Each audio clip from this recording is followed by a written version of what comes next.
Pouvez-vous nous raconter quels souvenirs vous gardez des fois de vos concerts à la fête de l'humanité? Ah bah que des bons souvenirs, nous de toute façon, la fête de l'humanité pour nous c'est vraiment un endroit où on se sent très très bien. On a toujours joué, enfin on a joué au stand d'Argenteuil, on a joué ensuite sur la deuxième scène, après on a joué sur la grande scène, enfin c'est... Voilà, on a gravi aussi un petit peu les échelons de la fête de l'humanité, mais pour nous, c'est que des bons souvenirs. Avez-vous des anecdotes particulières à nous faire partager sur une de vos participations à la fête de l'humanité? Bah, une en particulier, pas forcément. Ah, si, remarque, la deuxième fois qu'on a joué sur la grande scène, il y avait un pari un peu risqué. On jouait, enfin, un pari un peu risqué, pas pour, pas pour nous, mais disons que pour les organisateurs, ils nous avaient mis l'après-midi.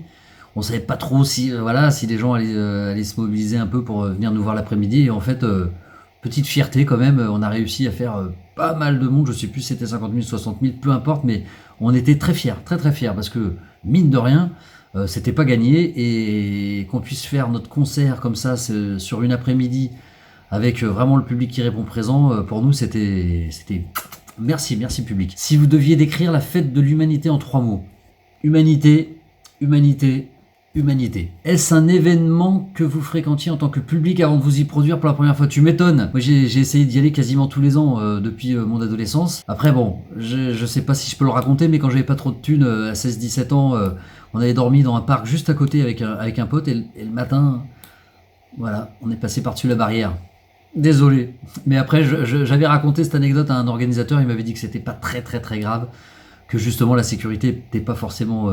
là pour empêcher, si t'as pas trop de thunes, à un moment tu peux y aller. Mais depuis je paye ma place, hein, pas de souci. Malgré l'interdiction des grands rassemblements et l'annulation des concerts, parvenez-vous à vous retrouver pour jouer en famille? Non, on fait des réunions. On a joué 3 fois cet été.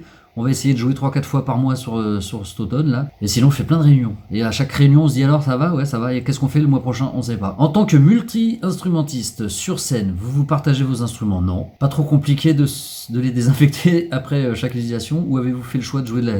Alors non, on se prête pas nos instruments. Chacun sa guitare, chacun sa trompette. Non mais oh. Avez-vous fait le choix de jouer de la trompette avec un masque? Alors je sais pas, c'est mon frangin, il a essayé, il a pas réussi. Par contre Mathieu, notre pote béninois, il a réussi de jouer de la trompette avec un masque. Cet été, vous avez pu organiser des concerts gratuits en plein air.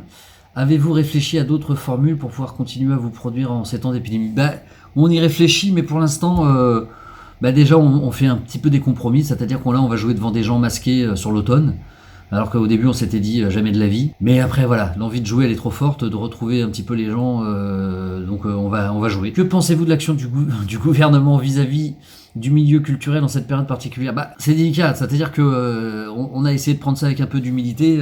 Au début, personne ne sait rien. Nous, ce qu'on peut dire, c'est le gouvernement. Vous vérifiez vos dires, vérifiez vos sources, et avant d'ouvrir votre bouche aux infos, vous nous prévenez d'abord, et puis on essaye de se mettre d'accord, et puis que ça change pas toutes les semaines, quoi, parce que c'est vrai que c'était insupportable. On est dans l'inconnu tout le temps. On nous dit tout et son contraire tous les 4 jours, donc vaut mieux fermer ça que de dire des conneries. Que peut-on vous souhaiter pour 2021? De jouer, faire plein de concerts, plein de concerts. Et que peut-on souhaiter à la fête de l'humanité en 2021? D'avoir les ogres de Barbac, bien sûr. Non mais oh. Allez, à bientôt, bisous.